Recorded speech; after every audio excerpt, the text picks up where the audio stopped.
you're not fill in the blank. You don't know me, you're not black. I've heard that statement many times in person, but I've heard it many, many, many, many, many times on television. You don't know me, you're not black. You can't know me, you're not black. And by the way, that statement is 100% true. What's the old saying about you don't know a man till you walk a mile in his moccasins, okay? But it's true. If a person is from a certain culture and has lived a certain culture, someone who's not in that culture can never truly understand. That's a true statement. But then the reverse is true as well, isn't it? If you don't know me because I'm a different culture than you, we've established I'm a different culture than you. So if I don't know you, you obviously don't know me either, right? And if you're going to make the statement that you don't know me, you can't know me, which is kind of a true statement, actually, then tell me. Help me understand. Now, if you tell me, if I ask, and you tell me, I have an obligation to listen.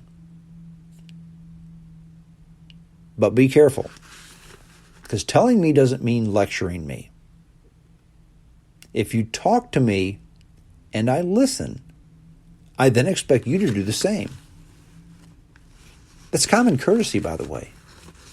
If we don't truly understand one another because our cultures are a bit different, then why don't we just talk to one another about those cultures?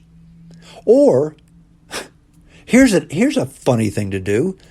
Accept that our cultures are different and just expect, well, you know what? I'm a little different than you. That's okay. Isn't that a novel idea? Years ago, I had some friends, black couple, and they lived in Florissant, and they both worked south of Highway 40. So the way they came home was they came up Highway 170. And anybody who, I don't know if it's this way anymore, but back in the 90s, when you went up Highway 170 and you went through the town of Charlac, there was a speed trap there. And if you exceeded 60 miles an hour, you got pulled over and you got a ticket. And the couple would argue all the time. The fellow would say, oh, those racist cops, they gave me another ticket. And the wife finally got tired of listening to him. She said, stop it. She said, I travel that same route that you do every day. I've never been pulled over, and I never get a ticket, and I'm just as black as you.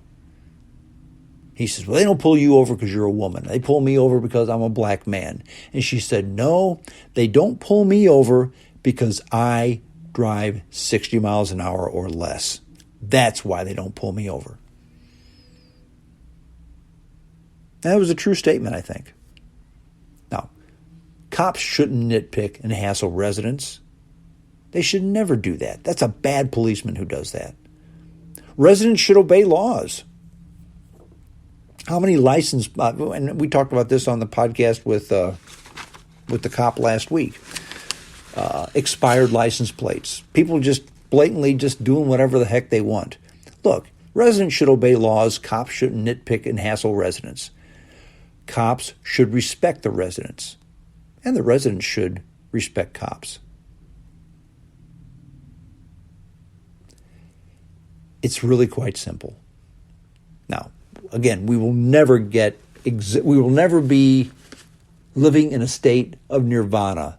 The United States will never be Xanadu. That's just never going to happen, okay? But in this country, with the opportunity that we have, with the freedoms that we have, if you graduate high school, stay out of jail, don't do illegal drugs, keep a job, don't have kids out of wedlock, and work hard, you're going to be successful. You're going to succeed in this country. Even countries that have freedoms that are close to ours, they don't have the economy that we have. And countries that have the economy that we have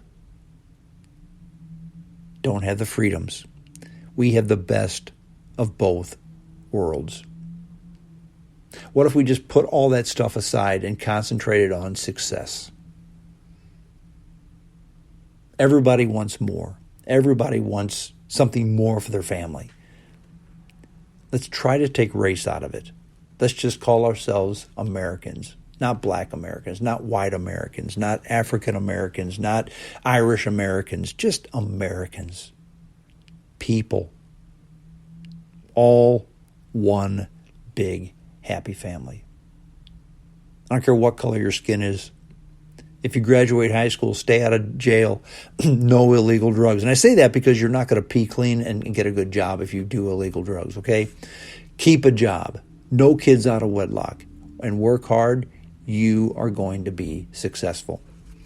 And I bring this up again because I bring it up time after time after time because it's true. That solution is simple. It's a very simple solution. But getting there, doing that, is not easy. Is the glass half full as far as race relations go with this country? I think they are. I think they are. Maybe I'm just being Pollyanna, but I don't think so. My attitude on everything has taken a big turn for the better since I turned off the television.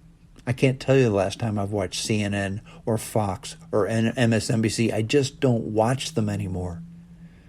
I read articles, and if it's BS, I delete it and I read something else.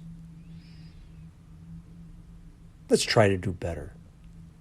Or as that great philosopher Rodney King once said, why can't we all just get along? That's it. Hope you enjoyed the podcast. JamesStrongShow@hotmail.com. That's the email address. Send me an email and tell me what you think of the podcast. I always like to answer those questions, okay? I love to hear what the folks think about the podcast, the audio quality, the topics. If you have a topic, people have suggested topics for me before, and sometimes I've thanked them, but I thought, that's not a topic I want to do. It's not that I don't appreciate it, but I offer the suggestions. Maybe I don't always take those suggestions, but I do welcome the emails. JamesStrongShow@hotmail.com. That's my email address. Call just to drop a chat if you want to. Or send me your email address. If you do that, I will go ahead and put you on the James Strong Show fans list, and you can go ahead and receive the podcast upon download and listen to it at your leisure. That's it. We're done. Until next time, this is James Strong saying adios.